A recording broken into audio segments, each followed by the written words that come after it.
Welcome in the latest episode of that SEC podcast. I'm your host, Michael Bratton. I go by SEC Mike on Twitter, and I'm joined as always by my cousin Shane, who goes by Big Orange Balls on Twitter. What are you up to, you big undefeated Tennessee Homer? Hey, buddy, what's going on? Well, man, for at least one more episode, I get to call you the undefeated Tennessee Homer. Or maybe another week. I don't know. We'll find out soon enough heading into this big weekend. How you doing, That's my man? right. It depends on what rat poison you're reading these days, Mike, because they're coming. It's so funny because in this game, and in all the games, but especially this Tennessee-Georgia game, there would be a stat that comes out with how impressive Tennessee's offense has been. Mm-hmm. And then later on you'll see the other side, just how impressive Georgia's defense has been. Mm-hmm. And it's just round and round, and it's just numbers, and it's all going to get decided on Saturday. So that's where I'm at right now, brother. I'm on cloud nine. Don't get me wrong. I'm putting these picks together. I have zero faith in any of them. And that's perfect. That's the kind of college football you want. That's the SEC football I signed up for when I'm going into a Saturday game and I don't know who's going to win, you know? So this is making out to be a fantastic weekend, brother. How you doing? Oh, man, I'm doing great. And like you said, we've got all these matchups. They've got intrigue. They got excitement. They've got unpredictability. So I cannot wait for these games on Saturday. But how about this, Shane? Just, and I never know how much stock to put into stuff like this. I don't know how legitimate these odds really are. But we got a couple here from sportsbetting.ag. After Brian Harsin has been fired, who is the next coach to be fired in college football? The best odds is an SEC coach. Who do you think that is, Shane? Best odds SEC coach. To be the next coach fired in all of college football. All of college football. Jimbo Fisher. Again, I don't know. What's the odds? It's 2-1. Jimbo Fisher. Shit. So, flip a coin if he's going to be here next year. Right. So, I mean, this is wild. Again, I don't know how much you can bet on these. I don't know if they have any insight whatsoever, but it is always interesting to throw this out there. But hey, just to let you know, Shane, that we're not just sitting here piling on A&M. Guess who's 7-1, not far behind? 7-1, not far behind. Let's go with. And it's not an SEC coach. Oh, not an SEC coach. Well, I don't know. Who you got? Oh, come on. Who would make A&M happy here? Oh, well, Texas, Sarkisian. Sarkisian. Man, they're sitting on some hot seats down there in the Lone Star State. You know what? Oh, man, I didn't think about it. What's their record right now? I think they're 5-3, if I'm not mistaken. Oh, okay. But, I mean, the losses they have, aside from Alabama, they were massive favorites in all of them. So they're not looking too good. They're going, I believe, on the road at Kansas State, which is red hot. I mean, this could be a rough weekend for old. Did you see Sarkisian. Gundy's boy? Did you see that video of Gundy's boys handshaking? No. Oh, so there's this video, and we'll put it on the Twitters or YouTube. It's been floating around, but apparently Gundy's boy got in. He plays quarterback here at Oklahoma State, and they're getting smoked like 48-0 or something like that. And you could hear the crowd noise. He's in shotgun waiting for the snap, and man, his hand is trembling, man. It is like he didn't even want to take the damn snap. So yeah, Kansas State, say whatever, man. They're on a roll out there, but it would be interesting to see how that game plays out. Yeah, and we've got other odds, Shane, also from sportsbetting.ag. Again, I don't know the validity of these, but they are just fun to sit here and talk about. Odds to be the next Auburn coach, Shane. So we've got about 10 to 12 names here. I'm going to start with the first one, and this will blow your mind here that this guy's the leader, according to sportsbetting.ag. Jeff Grimes. BYU offensive, or excuse me, he was at BYU offensive coordinator, now at Baylor offensive coordinator under Dave Aranda. He's been in the SEC. This is, a quality coach, but certainly I would not anticipate him being the favorite to land this Auburn job. So I just thought that was pretty interesting. Don't you think? Yeah, because the first list you saw was Lane Kiffin, then Dion. So, Grimes coming out of nowhere makes me wonder somebody has spotted something, Well, speaking of Hugh Freeze, he's number 2 on the list, Shane, so no surprise there. Hugh Freeze, all the connections at Auburn. Again, I do not anticipate that he is going to be the one that lands this job, but he's going to be connected to it until they actually hire somebody.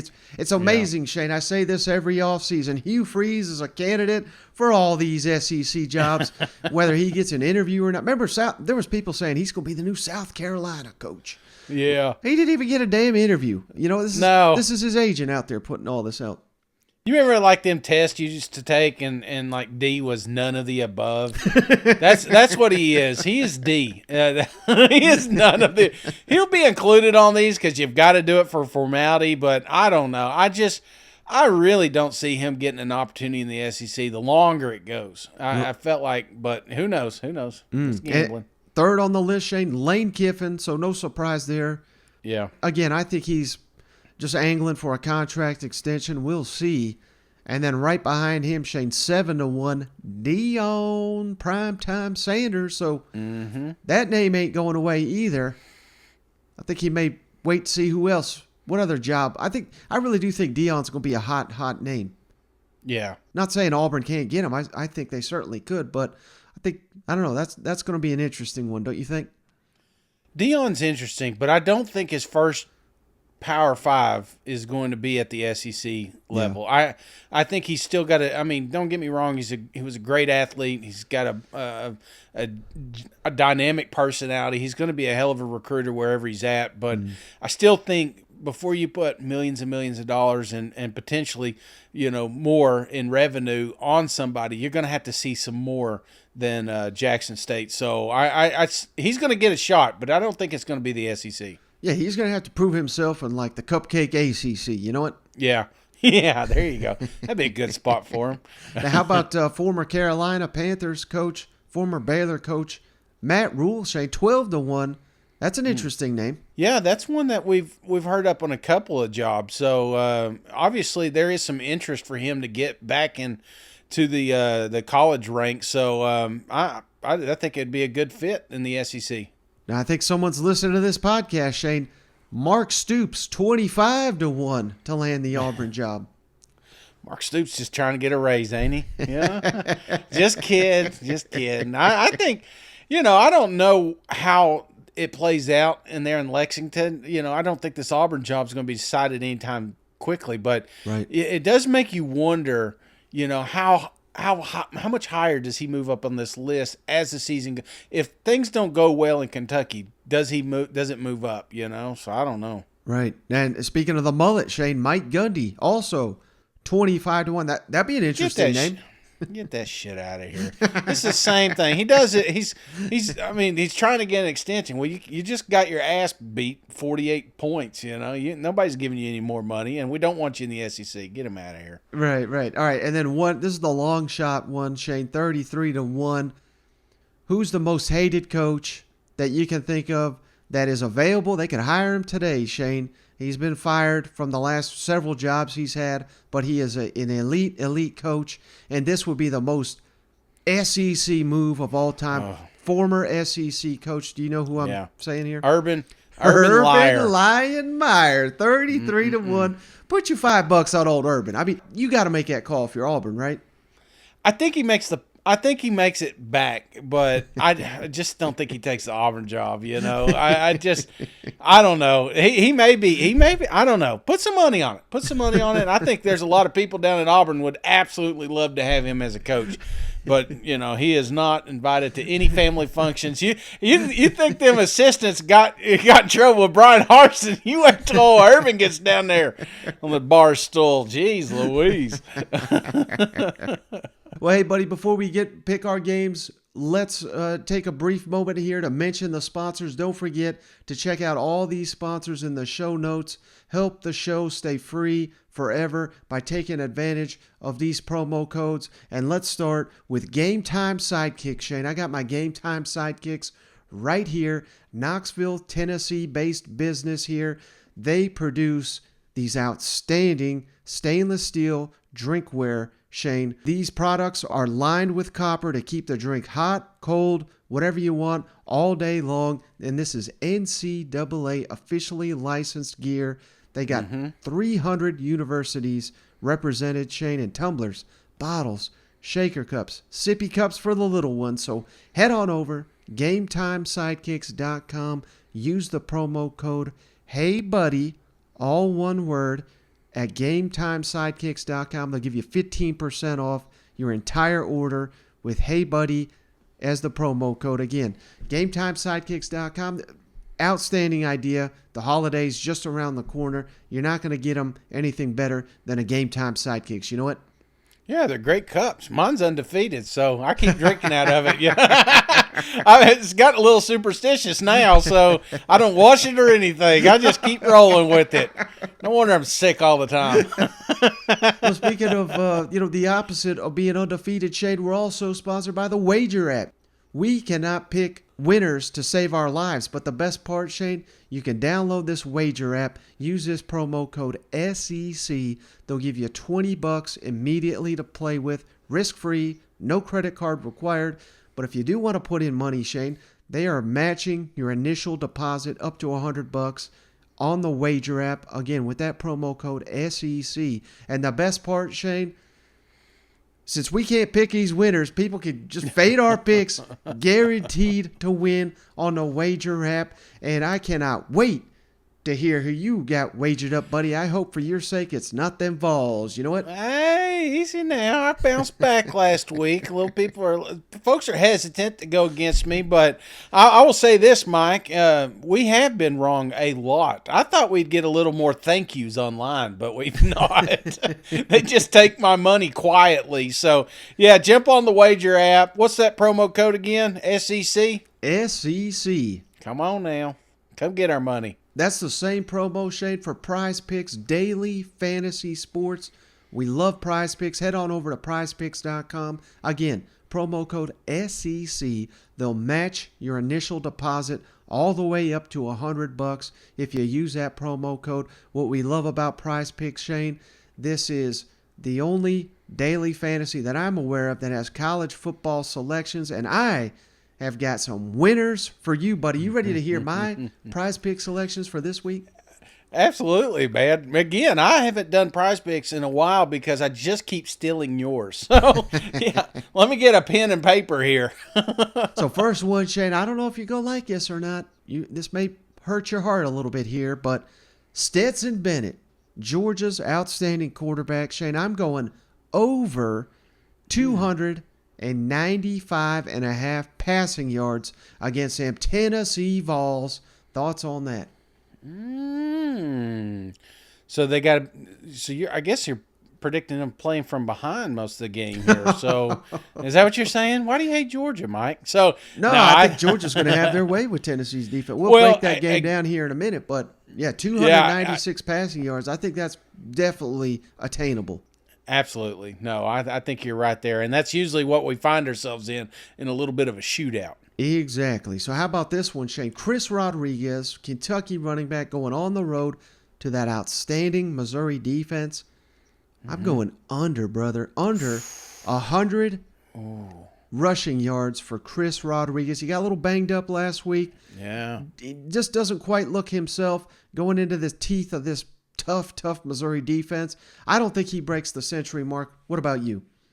Yeah, I think you're right. And again, I think he'll be – there's no question that he'll be playing this game, but how quick will they be to spell him? And how aggressive will this defense be selling out toward that run because they saw the formula last week? So I'm kind of with you here. I like the under. That's a lot of yards, man. It is. One more, Shane. Jaden Daniels, LSU, outstanding quarterback, under 35.5 rushing yards Now, this is a little bit of a gamble because he's an outstanding runner, but I got to believe the game plan for Alabama is to keep him in the pocket. Do not let him beat you with his legs. Force him to beat you with his arm. And, of course, if he takes a sack or two, that's going to come off at rushing total. So, Jaden Daniels under 35.5 rushing yards. Thoughts on that? Oh, that's risky, man. I mean, he could get that in one run. You know what? Yeah, I'm telling you, when you're playing Bama, sometimes that's what you got to do is run. So, I don't know about that one. But who am I to argue, Mike? You've been right all along here. So, yeah, I'll go with you. We'll take the under. Well, hey, buddy, are you ready to pick some SEC games here? Hell yeah, man. Let's do it. Let's start with the one non-conference matchup we got this weekend. Shane, Liberty on the road at Arkansas. Them Razorbacks favored by 14.5 points at home. Game kicks off at 4 o'clock Eastern, 3 o'clock Central on the SEC Network. And the over-under, Shane, is 61 total points. Hugh Freeze versus Sam Pittman. Who you got in the ball game? Oh, Mike, this one is funny because I predict which order you're going to do these games. And so that's how I start when I'm picking my scores. And I sat there and I looked at these two teams for about 15 minutes, Mike. and it's not that I don't have faith in Arkansas, because I do, buddy. I think they turned the leaf last week. That offense started getting going, especially that running game. And I think that's going to be a big factor during this one. But there's still that little devil on your shoulder. You got Hugh Freeze coming in with every wild card he's ever thrown. I mean, this is a team that's only lost one game. And they lost to a ranked Wake Forest team by a point. So, I mean, this is a good program. And I think that's one of the things when you're looking at these two guys is like, oh, well, it's Liberty. There's no way this is going to be a ball game. Next thing you know, it's Missouri State. So I'm not saying that's going to happen this weekend, but I'm saying it's happened before. So I think this is a close game, man. I really do. I think this is a game that comes down to the wire, and since I thought about it so long, I figured I'd go ahead and throw a wager on this thing. Arkansas is freaking out. Like, where the hell's he going with this? Again, I think Arkansas may play from behind for a minute, but when they establish that running game again late in the fourth quarter, KJ Jefferson and company end up taking the lead, but only winning by one score. So give me Arkansas 31, Liberty 24. Oh, snap.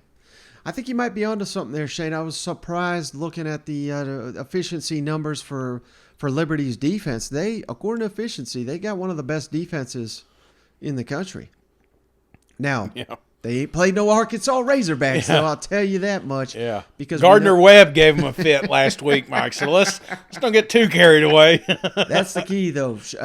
Arkansas's got one of the best offenses in the country. Particularly, people I think are surprised to find this, but number 11 in the country in pass efficiency, Arkansas is. So, no, I mean, Liberty's not going to be able to slow this damn team down. And they're down a number of quarterbacks. They're down players. I think they're down to like their fourth quarterback or something crazy like that down there at Liberty. Their passing numbers are in the toilet. I know Arkansas has struggled to stop the pass and really the run this season. So, Hugh Freeze, I got enough faith in him to scheme up some things, but I'll twist it on you, Shane. That Missouri State game that you just can't for the life of you go. You've been mentioning that all season long since it happened. I think games like that lock you in because hell, they nearly embarrassed you and nearly beat you. So now Sam Pittman and that coaching staff can say, hey, we can't be sleepwalking on teams like this. Malik Chavis, defensive back, returning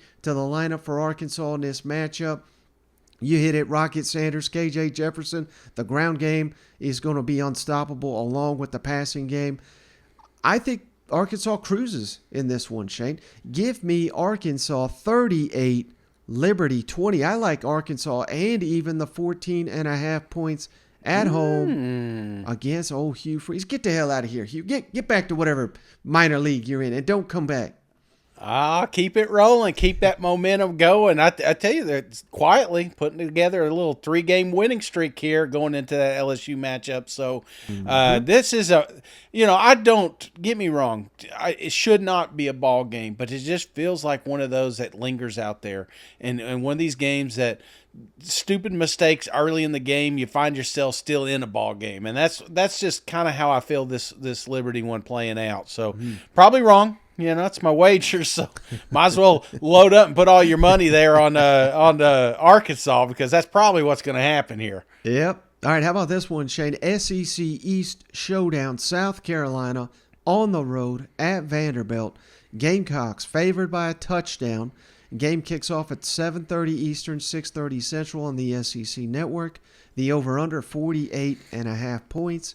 Last season, South Carolina won 21-20 in Columbia.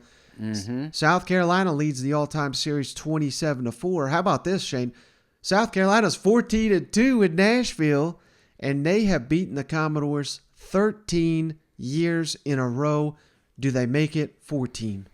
Oh, buddy. This one last year, you remember sitting there in the Tennessee game watching the Ole Miss. We heard it over the loudspeaker, and I just couldn't. I had to do a double take. I said, what did they say? Because I'm about deaf. And Mike informed me that this was a hell of a game and almost an upset for them Vanderbilt Commodores. So, there's part of that that's kind of in the back of my mind. But the biggest thing for me, Mike, is that I think Vanderbilt has a better quarterback right now. And I know Swan got banged up last week. They said he's a go, and if he suits up, brother, I don't know. I think this may be an opportunity for Vanderbilt to get their first SEC win, because how can you not say that? You've got the offensive coordinator coming out here talking about plays they didn't even get to try. They practice all damn week on plays they didn't even use during the game. I have got absolutely no confidence with Satterfield. I don't. I have no confidence with South Carolina offense. And I think the best thing that they have is Marshawn Lloyd, but they're going to sell out to the run. They're going to force, Rattler to win with his arm, and if he don't even know what he's doing out there, how can you have any confidence that South Carolina is going to win any more games, not just this one? So they really hurt me last week, Mike. They hurt a lot of Gamecock fans, and I think Vanderbilt's one of those, they just think that they can hand the ball off to Lloyd and win a ball game, and you can't. Vanderbilt is scrappy on defense. They got a hell of a quarterback, and they can put points up on you. And they put points up on South Carolina. Mike, let me get my score here. Gamecock fans already turned this shit off. Vanderbilt with the upset, 24, South Carolina 20. Oh, baby.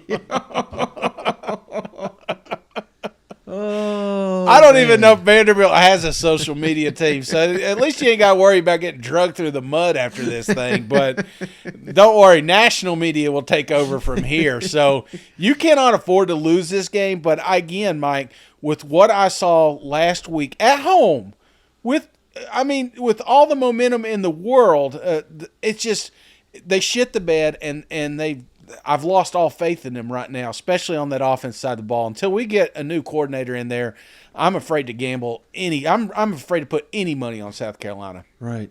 And, I think some people, Shane, might sit here and say, well, how in the hell can you guys overreact to one ball game? But what did we say leading up to that Missouri game, Shane? We said, man, can you fire a coordinator when you've won 4, 5, 6 in a row? Because they need to. Because otherwise they're going to get tricked into keeping this guy. It was clear the entire time they were winning, with special teams, with defense forcing turnovers. The offense was holding them back even during a winning streak. And that is incredibly difficult to do, yet that is exactly what happened. They're painting a pretty picture on it, Shane. Jaheim Bell, after the a game, I took Sunday, I was angry. Clearly his mom was angry, but he's locked in, ready to go. Spencer Rattler, he knew what he was doing. He was just misspoke when he basically said, we got no game plan. But then the offensive coordinator, like you said, comes out here and says, well, hell, we were so ineffective, we didn't even get to the plays we've been practicing. Yeah. I mean, this is a travesty, Shane. I mean, I'm not putting Beamer on the hot seat because I think that's crazy. I think he's done a great job there. But last week, Shane, that has got the potential for a major, major, major speed bump, exactly like you're saying, a hangover effect, losing to a Vanderbilt team that's got 2 weeks to prepare. A.J. Swan, you nailed it. I mean, he has played better than Spencer Rattler, and he's a true freshman with significantly less help around him. South Carolina fans will say, well, our offensive line is horrible. Well, so is Vanderbilt's, so I don't want to hear that excuse. They had one good offensive lineman, Shane. He jumped in the portal, and he plays for Alabama now. So, I mean, it's rough sledding there for Vanderbilt. I totally agree with what you're saying, but I also think, Shane, that as the season goes on, the depth of Vanderbilt continues to be tested. I think they were significantly stronger at the start of the season than they are now. They did have 2 weeks to prepare, so maybe it's a different story, but they seem to be fading, in my opinion. So I'm not calling you out for picking Vanderbilt. I could certainly see that happening. But I'm gonna. This is like gut check time here, Shane. Block a couple kicks, score on special teams, score on defense.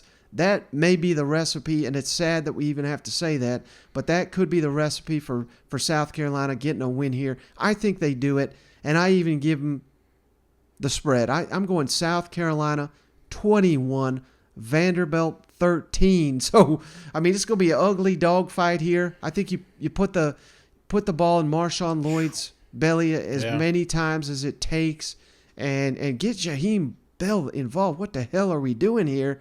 He has got to touch the ball 10 times at least in this ball game, but it ain't going to be pretty. But I think South Carolina gets it, and if they don't, God, it's going to be rough. They got Tennessee and Clemson coming up. That's exactly what I was going to say. They went from a top 25 team going into November to not making a bowl game because if they can't beat Vanderbilt this week, Florida, Tennessee, Clemson, I mean, where's your victory at if you can't beat Vandy? So I think this is, like you said, this is a pivotal game. You talked about pressure coming in. I wish we would have moved Beamer up that list a little bit because the more I think about it, this is a pivotal game. This is a second-year opportunity to secure a bowl. And if you go from top 25 to no bowl, I mean, golly, talk about a disappointing season. So this is a team that could spiral, but it's also a team that could rally. So that's what needs to happen this week. We heard the bell. We shouldn't hear this noise. This noise shouldn't be coming out. No. This shouldn't be coming out to media heads like us. This should be taken care of in the locker room. It should be taken care of with the coaching staff, and it's starting to bleed out a little bit. And so, how do you fix it? Wins. Mm-hmm. Significant wins, not just a close game. Come out here and beat the shit out of Vanderbilt. That's what you got to do. And if you do that, then there's a real shot that you have an opportunity to win some of these games we just told you couldn't. Yeah. All right, how about this one, Shane? Auburn on the road at Mississippi State. Bulldogs favored by 12.5 at home. Game kicks off at 7:30 Eastern, 6:30 Central on ESPN. The over-under is 51 total points. Last season, Mississippi State won 43-34 in an amazing comeback. They were down 28-3, still managed to win the game. But Auburn leads the all-time series 65-27 with 2 ties. But they're only 14-6-1 in Starkville. So these games are much more competitive in Starkville, and I think we're in for a really good one here on Saturday. Who do you got winning? Mike, I tried to create a Cinderella story here for Cadillac and for that fan base. And, I don't think Brian was a terrible coach. I don't think he was an enemy. And sometimes when you see some of these coaches that are fired during the season, you kind of paint them as that, as a cancer to that program, and it's been cut out. Things should be moving forward. Mm-hmm. I don't think Brian leaving this program makes Auburn better. And I really don't. And Cadillac's never had this opportunity before. And I hope that he sees the days. But there's a lot that goes into game prep in all departments, especially when you fired half of them. This is you didn't make it any easier. You're really just kind of basing it on these kids, picking up, doing their job. Don't get me wrong, they got plenty of support down there, but I don't see a Cinderella story here. I see an opportunity for Mississippi State to get put back on the map and put up some damn points here. They ever since that South Carolina game, for me, I've been worried about them. I've been afraid that that we saw the best days of the Bulldogs. But I think we get a little bit of that this week. Auburn is not deep enough to go toe-to-toe with Mississippi State. So give me, without further ado, I don't want to drag it out, Mississippi State 31, Auburn 17. Yes, who you like? The dogs and the points, huh? Yeah, I do. And again, I think they get back to that balance. But, this needs to be a Will Rogers day. We're not even talking about him anymore. Right. I want him to come out here. I want him to have 55 throwing attempts, 6 touchdowns. I could really see this game being an absolute barn burner blowout. It has the potential. But does he call the perfect game? And they've been back and forth, and I know there's a lot of things going on up there, but this still, in my mind, is a top 25 team. Auburn is not. In fact, I feel like they're really limping into this one, so it shouldn't be a ball game. So give me Mississippi State and the points. I like a lot of what you had to say there, Shane.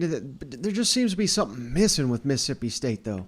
I went back and watched that Alabama game yesterday they played, and basically got shut out till the very end. But if that's all you know about that game, you would have thought they got their ass whooped. Right. But it wasn't like that. It was, it was poor coaching decisions. It was going for it on crazy fourth downs, not settling for field goals early to get the team settled in. It was drops on fourth down that probably would have led to a scoring drive here or there. This is, I think, a really good team that is not putting it all together. And until they do it, it's kind of hard for me to predict them to do that. So I still think Mississippi State's got the ingredients of a really good team. It's got to start here on Saturday. But I love what you said about Will Rogers, Shane. I mean, heck, the first month of the season, we thought, could this guy be a legitimate Heisman candidate? Yeah. Now I'm hearing, we need a more mobile quarterback to win in the SEC. Like, what happened there? I mean, he was gangbusters there for the first month. We collapsed in the fourth quarter against LSU. We've had drops all season long. We have got to get that corrected, and hopefully this Auburn defense is the cure for getting that done, just like it was last season, to really get the fast November going from Mississippi State. That's what you got to hope if you're a Bulldog fan. But for Auburn, Shane, I kind of agree with you. I kind of don't, though. I mean, Auburn fans don't want to hear this, but I think you're right. I think Brian Harsin was a pretty good coach. I think he was a horrible program builder and cultural fit and recruiter, and those things are obviously important, and that's why he's not down there anymore. But, I mean, this is a guy that had them at, he controlled their destiny in the West at this time last year. This is a guy that had a 17-point lead over LSU. This is a guy that, won some big games here during his short term as Auburn's head coach. So how do they respond without him? I don't know, but I really think they're going to play their hearts out for Cadillac. I think they're going to go to the ground game, which is something they abandoned far too much this season. That is a big edge I think Auburn will have in this game, running the ball against Mississippi State's defense. Mississippi State, though, it seems like they're lacking an identity. Like you said, where's the passing going? They seem to be run heavy at times, which I guess it's cool when you're keeping people off balance, but when you commit too much to it, it's not great. So I say all that, Shane, I'm kind of rambling here. I think this is going to be a much tighter ball game than you do. I like Mississippi State to win, but I like Auburn to cover. Give me Mississippi State 28, Auburn 24. Yeah, you started rambling like Shane there. I was like, wait a minute. Are we drinking the same beer? You can tell it's late, right? Well, I'm just going in circles here trying to figure out who's going to win this ball game. I really think it could go either way. It's so funny because this is another one. Or not, maybe not this one so much, but there's some of these games I convince myself like, oh, this is how it's going to play out. Yeah. And then there's, then all of a sudden I'm like, what? I could also see this happening. So, who knows? Auburn may come out here and get a victory. Cadillac get a new job. So that's what we're going to find out, brother. We're going to find out soon enough. Well, how about this one, Shane? Another tight one. Kentucky at Missouri. Wildcats favored by just 1 point on the road. This game kicks off at noon Eastern, 11 o'clock Central on the SEC Network. The over-under is 40 total points. Kentucky won last season 35-28 in Lexington, and Kentucky leads the all-time series 8-4. Drink is called for fans to get out there and pound them beers early. Yeah. Who gets the win in Columbia? Oh, Mike. I tell you, I've been wanting to bet on Mizzou for so long. I really have. But I was afraid that they couldn't close out some of these close games. And then seeing the performance they put up last week, how can you not be on cloud nine if you're a Tiger fan right now? Seriously, from where you've come to where you're at, this program has really surprised me, and they're not talked about near enough. This is old school football. This is able to run and a hell of a defense. That's it. That's the formula for Mizzou right now. And the problem with Kentucky is that's their strong suit, and I'm looking at this Kentucky program. I think timing is pivotal for them. This game could not be penciled in at a worse time. Coming off that absolute just dismantled national media game with the Tennessee Volunteers, they became a joke. They've become a meme, and that's not the Kentucky football that Stoops has built. But that's what they were this week. They were a joke, and do they bounce back? Is this a team that can rebound? I said that I thought there would be a shot with Ole Miss, after that game, but then they get beat by South Carolina. And I know Will Levis wasn't there, but still, this is a team that prides itself in running the ball and playing good defense, and they weren't able to do it against South Carolina. So there's a part of me that's worried that I'm not going to see that bounce back this week either. We got Rodriguez limping into this game. Mm-hmm. The formula is out. I talked about it earlier. Stop him. You stop Rodriguez, you force Will Levis to throw the ball, there's a real good shot you win this game. And believe it or not, I know this sounds crazy, Mike, but this will be the best secondary that Kentucky has faced this entire season. And that's saying a lot. This is a really good defense. So that's why I've got Mizzou winning this game. Kentucky just thinks I hate them. I don't hate them. I got a lot of nice bourbon from them this week. And I'm going to give you a shout-out, boys, as soon as I get all the bottles. But I think the fact of the matter is we've got us a little hangover. We got us a little trap game, and I'm not sold that Kentucky can get out of that. They are in the crosshairs of Eli and company, and they want blood. So give me, again, did I give you the score? Do I need to say it again? Mizzou. You didn't say it. Oh, okay. We'll get to it, Shane. Mizzou, 17, Kentucky, 14. Oh, man. Low-scoring game. Low-scoring. They may get all these points in the first quarter, and then no one scores the rest of the game. Well, speaking of the bourbon bet, Shane, I was listening to our buddy Nick Roush on his outstanding podcast, 11 Personnel, and he subbed it up. So I'm going to steal from him, but I'm giving him credit here, so I guess that's not really stealing. But you know the Spider-Man meme, Shane, where they're sitting there pointing at each other? That's what this football game is. Kentucky and Missouri, their strengths, defense. Their weaknesses, offense. Inconsistent quarterbacks, offensive line struggling. Running game can't get off the ground against good competition. I mean, this is going to be just a dirty slog fest type game. And this is, I think that favors Missouri, like you said. And, remember, Kentucky's season was basically in the toilet. Everybody and their mother, Shane, was picking them to lose to Mississippi State at home. Yeah. They turn around and they pull that upset, and everybody's saying, oh, Kentucky's back, brother. They're turning this ship around. They still got a dark course shot to win the East. Then they lay an egg. Maybe how we really need to look at it, Shane, is Kentucky. And again, not trying to pile on, but maybe it's true, Shane. Maybe they are one of the worst teams in the SEC this year. Mm-hmm. And I think that's far closer to reality than they even want to let up. Where's the psychology of this team, Shane? You put all the chips on the table. We thought that was your Super Bowl last week. You had 2 weeks to prepare. You got blown out. Can you really get up off the mat? Early game, Columbia. I don't see it, Shane. Georgia looming. Big game still looming. Tough placement, like you said. Give me Missouri 20, Kentucky 17. We both like Missouri to win and cover, of course, this ball game. So, it really could go either way, but I love the momentum of Missouri. Their record should be a lot better than it is. They've lost some close games. That naturally flips around, and you start winning close games. I think they do it again here on Saturday. Yeah, I think you're right, man. And if the cook, if the right cook shows up, if this mobile cook, that's the thing. Whichever quarterback has the most rushing yards wins this game.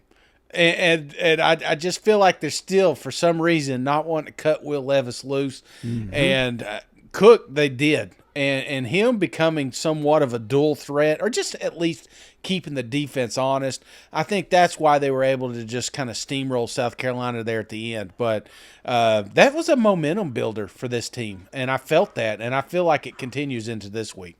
Right. Now, how about this one, Shane? I think in the preseason, you can make the case as one of the top showdowns in the SEC. Could have division implications here, but not anymore. Florida at Texas A&M. Aggies favored by 3.5. Game kicks off at noon Eastern, 11 o'clock Central on ESPN right after College Game Day. The over-under, Shane, is 56 points. And this, I realize the seasons have not gone the way they wanted for either team, but this is going to be an exciting, fun game. I really do think they both desperately need a win. Who gets it, Shane? Oh, man. So many games were I tried to decide if I was going to Morristown Honda them, and I went around and, there's the Missouri game, not confident. I really am not. The Missouri-Kentucky game, I could see that playing either way. I could see the South Carolina Vanderbilt game going either way, and this one I think was the toughest for me to pick because I feel like Texas A&M turned a leaf last week, and I feel like there's a little spark, there's a little momentum here, there's a little, a little gusto, and I think that builds into this week and could grow and be something. Close out the season, go to a bowl game, move on, create a new season. I feel like that's what Texas A&M. They just want to put all that stuff behind them. Mm-hmm. But one of the things that I tried to put behind me was saying I would never gamble on them Aggies again because I've lost so much money. And it's tough for me to go against it. I can't. I keep looking at all that in the rearview mirror. I look at Florida. There's a lot of fight in this team. I thought, Anthony Richardson, big stage, does well. I felt like there were some opportunities last week, even against the Georgia Bulldogs, where they showed that they can move the ball. This can be a fun offense. The defense did just enough, a couple of turnovers. Can they continue that with the Aggies?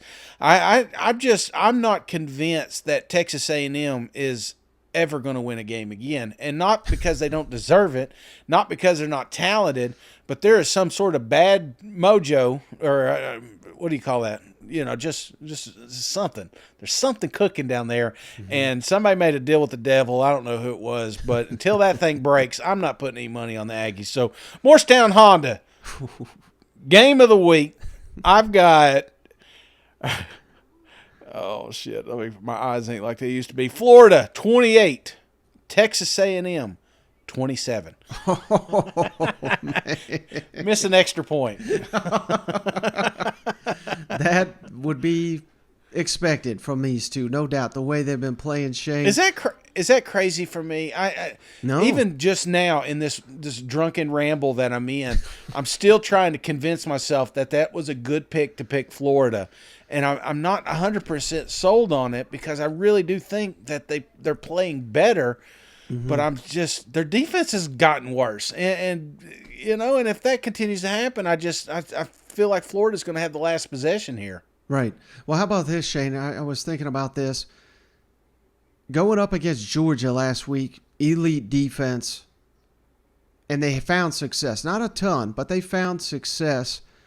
It's going to be easier from here on out. So if you're able to hit Georgia on some big plays, particularly the massive touchdown there to Henderson, you got to believe they can hit these on A&M and South Carolina and whoever else they play, because no one's going to have that defense they just faced.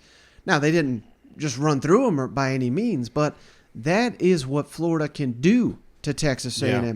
One of the best rushing attacks, not only in the SEC, but the country, whereas A&M, very average to poor running defense.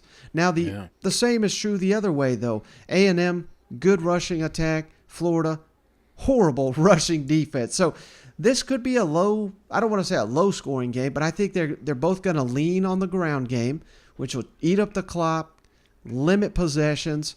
Connor Wigman starting to heat up. This is a must win for Jimbo and company at home against year one Billy Napier. No excuses to lose this game. I do like some of the talent that's emerging at A&M, particularly Evan Stewart and Donovan Green, and we've got some defensive linemen now stepping up like Walter Nolan and things like that. So I think A&M does get the win, Shane, but it's not by much. I like Florida to cover in this ball game, but it's always dangerous. Whenever I pick Anthony Richardson to do something great, he's terrible. Whenever I pick against him, he's amazing. So if Richardson shows up, you're going to be right, Shane. Florida's going to win this game, but I like it. A&M 27, Florida 24, so very, very slim margin. But again, that's enough to get Florida the cover in College Station. I don't know, too, if you noticed this, and it's not all quarterbacks, but sometimes when you got a new quarterback, they do well the first week. And why? Because there's no tape out there. Now, there was some things that he was able to be very productive in last week, and I thought, I still think they picked the right quarterback.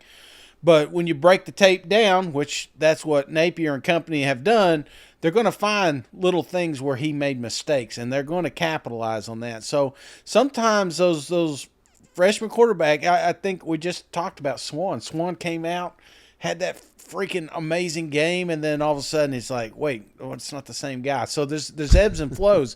But again, I think that he's going to come down to earth a little bit this week, and there's room to build. That's going to make him a better quarterback. But that's just kind of my thoughts too. Is that I think Florida is going to have some stuff dialed up for him. Now we got two top 10 showdowns, Shay. So let's get into it.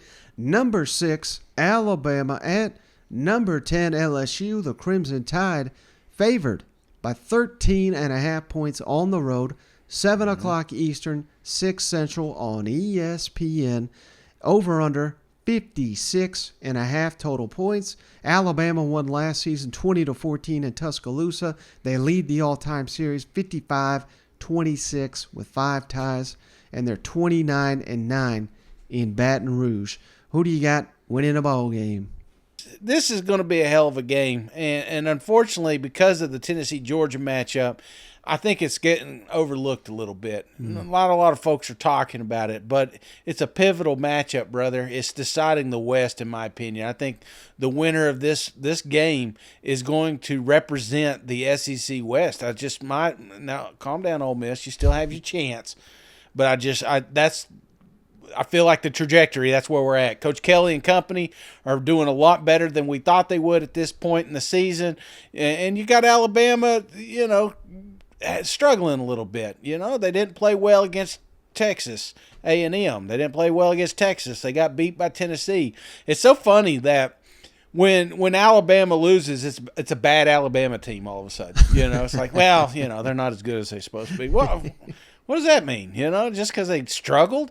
This team has persevered and has gone through a lot. I mean, they had a quarterback out for a whole game. Mm-hmm. There's not a lot of those SEC teams in the top 5 that have had a quarterback out for the entire game. So I think what they've been able to do and the roster moves that they've been able to make. This Alabama team is really starting to flex and starting to look like Alabama. They got that running game going. The defense is starting to get their shit together. I think this is a Nick Saban led team. I mean, they're going to win some games, but there's a lot of momentum at the LSU, and it's down. You got Death Valley, got at night. I mean, it's a perfect storm, and I just don't think you're going to overlook LSU though.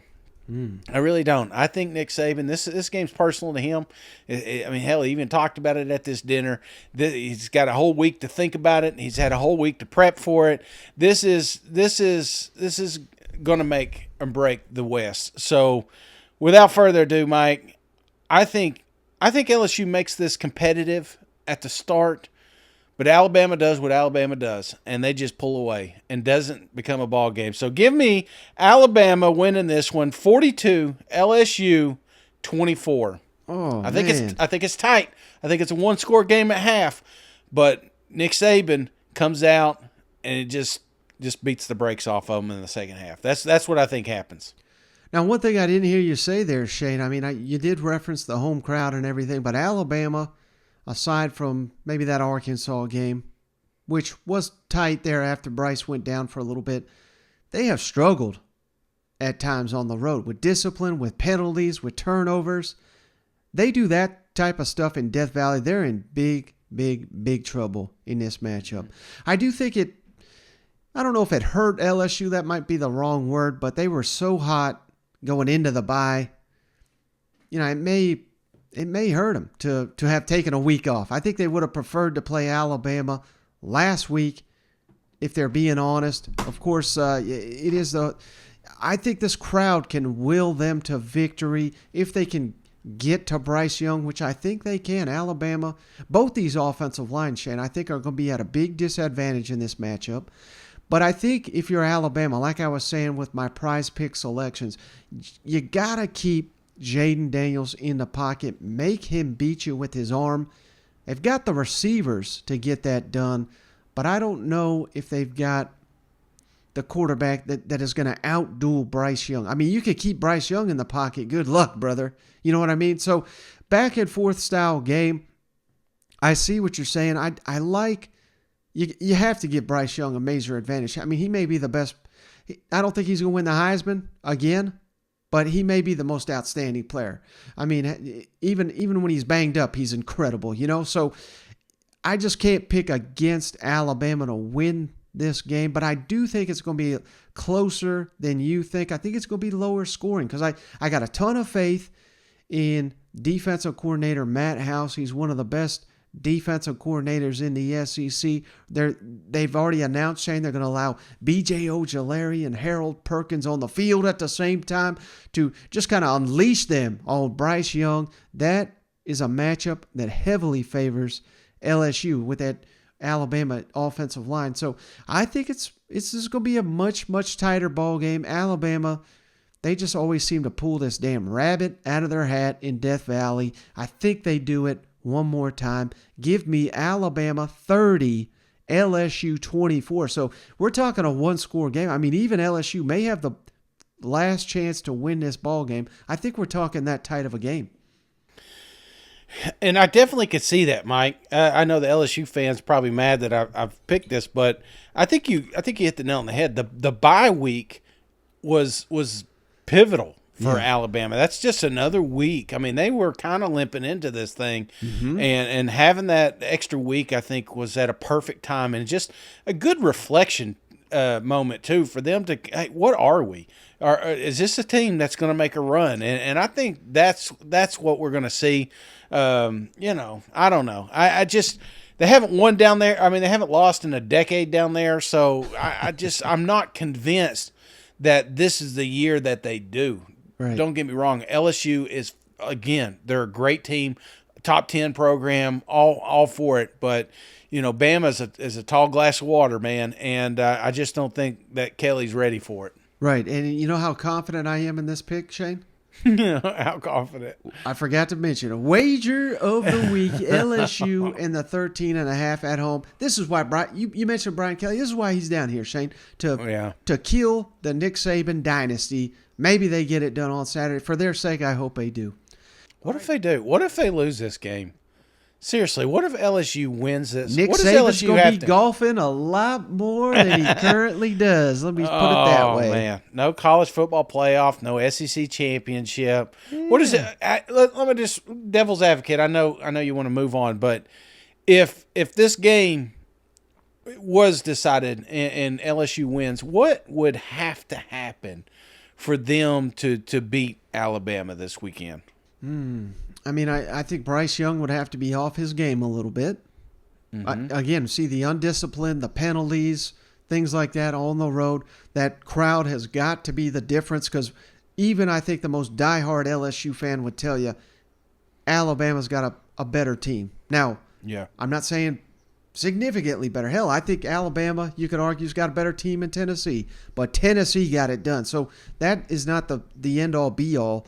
I think you've got to commit to the ground game. You got to be able to run the ball on Alabama like Tennessee did. It's not like Tennessee ran wild, but they did it enough to keep them pass rushers off the field, keep their quarterback healthy, keep him upright. I think that'll be paramount. And these receivers got to take over, kind of like that's what you got to do to this defense, Shane. And the same deal with Kirby's defense and all this. These receivers have got to play big-time ball. LSU's got the weapons to get it done. This is the recipe for an upset. No, I can't believe you think it's going to be a blowout. How dare you? How dare you? I just wanted to get you fired up, Mike. I love it. All right, game of the week, Shane. Number 1, Tennessee at number 3, Georgia Bulldogs. Favored by 8 points. 3:30 Eastern kickoff, 2:30 Central, of course, on CBS. The over-unders, 66.5 points. Last season, Georgia won 41-17 in Knoxville, and Georgia holds the all-time lead 26-23 with 2 ties. Who do you got winning a ball game, Shane, where Eric Ainge says, that ain't even a tough place to play football down here in Sanford? Yeah, I've seen it. I've seen everything, man. The Georgia fans are getting pumped up. They're fired up. I can't remember who it was exactly said that was the loudest atmosphere they've ever heard was in Athens, and it was at a noon game. Right. So, there's how dumb is that, though, Shane, to say Sanford is not an elite place? I mean, hell, they haven't lost a home game in like 3 seasons, I don't think. It is. I tell you, one of the greatest games I ever went to down there. We were down at halftime. We came back, blocked the punt. You can Google it. I was there. I didn't really get on the field, but I sang with the band. But I'm telling you, when you're getting your ass kicked, it is not a fun place to be, because you are surrounded by dogs, and they let you know in that bright orange. I looked at like a sore thumb, man. So it is a loud, dangerous environment. I love Athens. I love the whole. They've got it figured out, brother. One of the best college football towns to go to. So this is going to be a wild freaking weekend, Mike. I'd like to go, but I've already paid my mortgage payment, and I can't afford a ticket down there. So it is very expensive. This became, I think, the most expensive game to watch ever. I mean, it may come down that way, but we got 2 number ones. We got the AP one. We've got the college football playoff one. This game is set up to be a freaking dynamite game, and it's the best offense versus the best defense. There's so many narratives coming into this thing. But we got to decide the winner, Mike. And, people told me that Tennessee didn't have a shot against Pittsburgh. People told me they didn't have a shot against Florida. And they even told me there's no shot against Alabama. Tennessee has won all those games, 8-0. And how can you in your right mind pick against the hottest team in the country right now with my boys from Rocky Top? Don't get me wrong, Georgia fans. I know you got a good team. I know you got a good defense, and I know you got an excellent running game. But I'm afraid this thing's going to come down to two guys, Stetson Bennett and my man Hooker.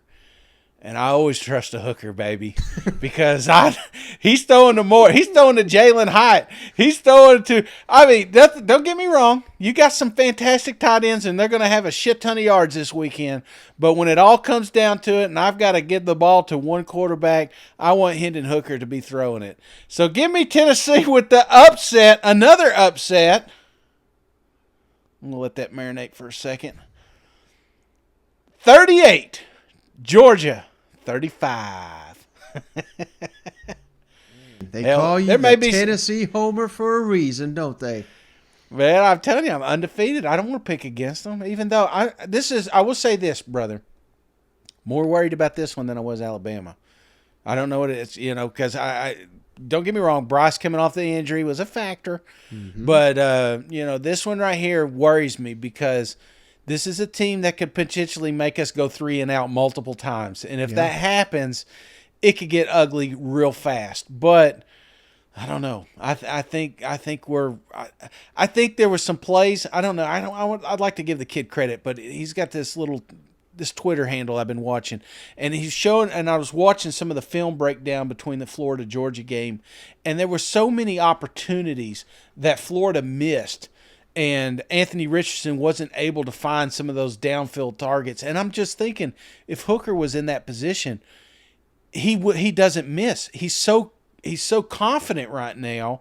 Him and these receivers they're just on a whole different plane. And Georgia's not faced anything like that. What if Oregon's not good?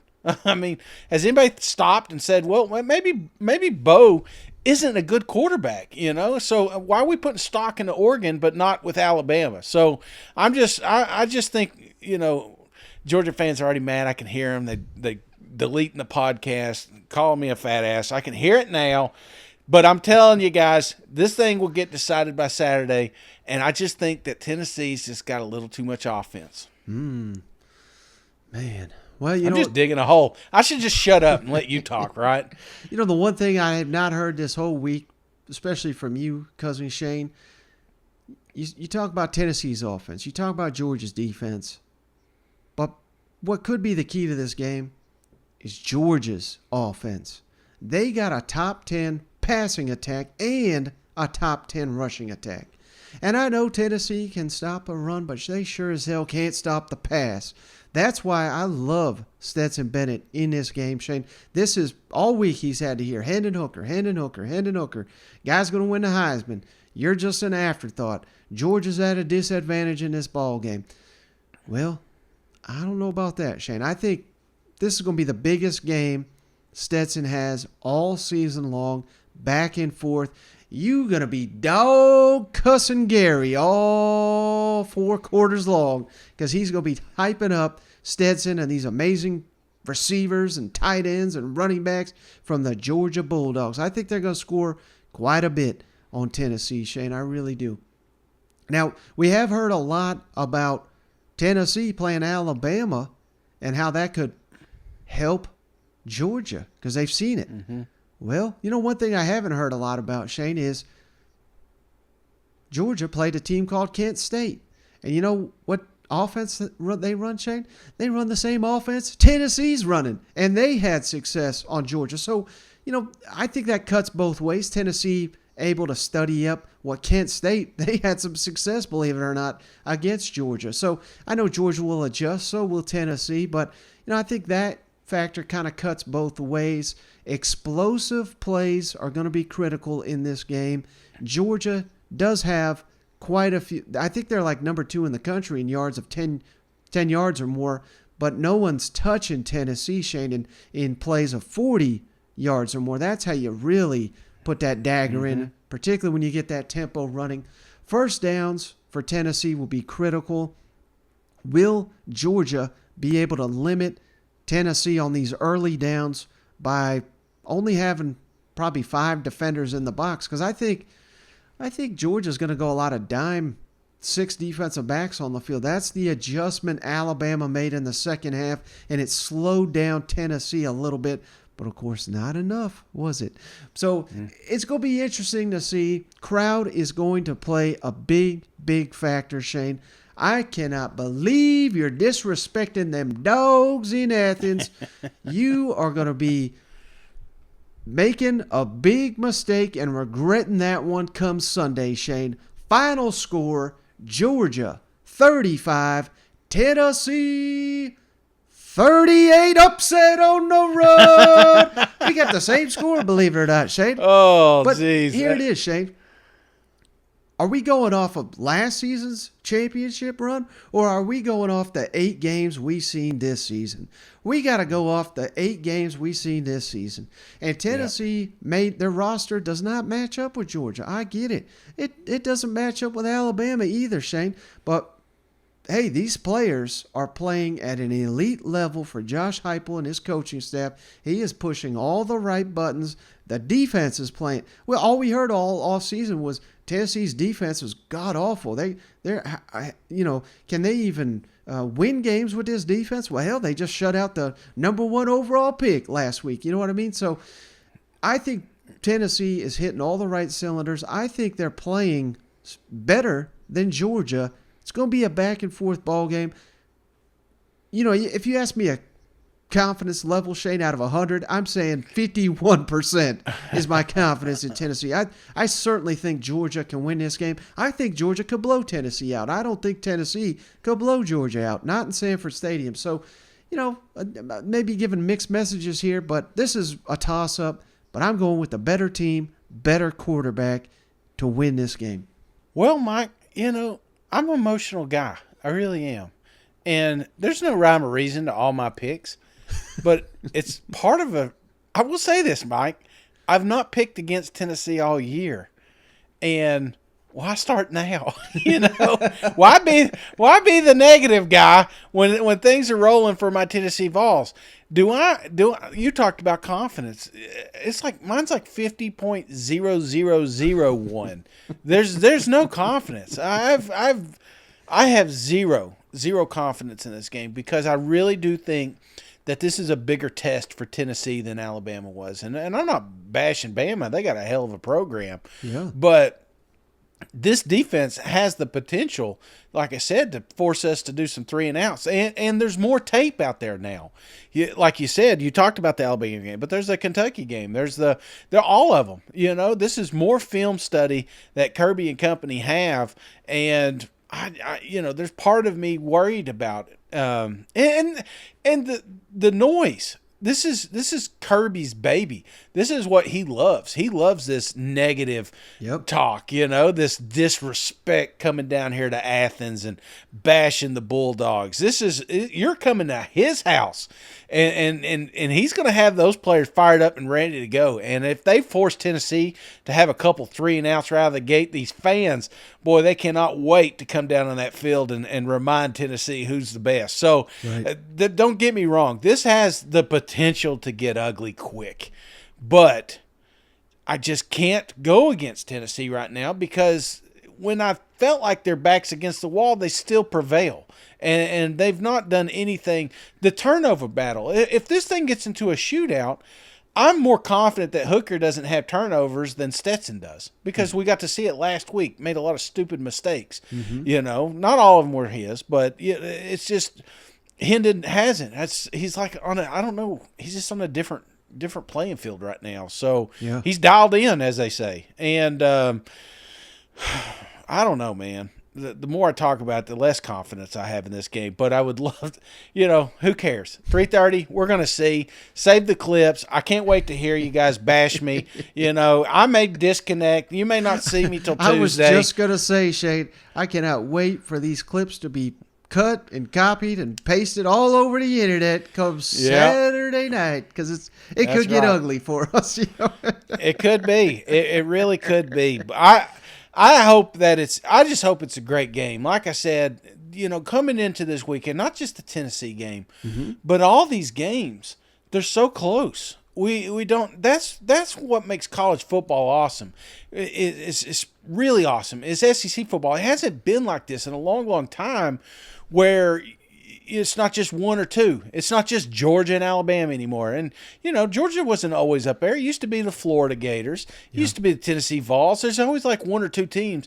But then every now and then there's one of those seasons that there's a handful of programs that really have an opportunity to win the SEC. And I feel like we're having one of those seasons. And it's so funny because then we consider it a down year for the SECs. It's not a down year. We got great programs that are going after each other, and I absolutely love it. And the beautiful thing is, like I said, Gary Danielson and company going to be there 3:30, and one of us is coming out a winner, and one of us is going to be a loser. I just hope the losers aren't wearing orange. Yeah, and it's funny you say that, Shane. Last thing I got, we got to cut this off. Yeah. And I did not do this on purpose, but I just realized that looking at my scores, I don't have a single SEC game with a margin larger than 6 points. So this is going to be a heck of a weekend. I may get exactly right all my picks. I might get exactly wrong. And I would not be surprised by any of these. I anticipate some fantastic games this weekend. Cannot wait. Mm-hmm. That's all I got, brother. You got anything before we hop off the line? No, that's it, man. My scores change during these things. I had Alabama, LSU, 38-24. That's what I had. I gave them 4 more points when I got all pumped up and excited about the Tide. So, yeah, I'm an emotional guy, and most of the time I'm wrong. So, Come get my money on the wager app, So I'm looking forward to it. Georgia fans, they're going to be coming after me all weekend, and that's okay. Save the clips because you may be using them, but you're going to be tweeting to nobody because, like I said, I'm not coming on till Tuesday. I may deactivate. I'm going to call Elon and see if I can erase some of the stuff I said here today. I'm paying the $8. Come on.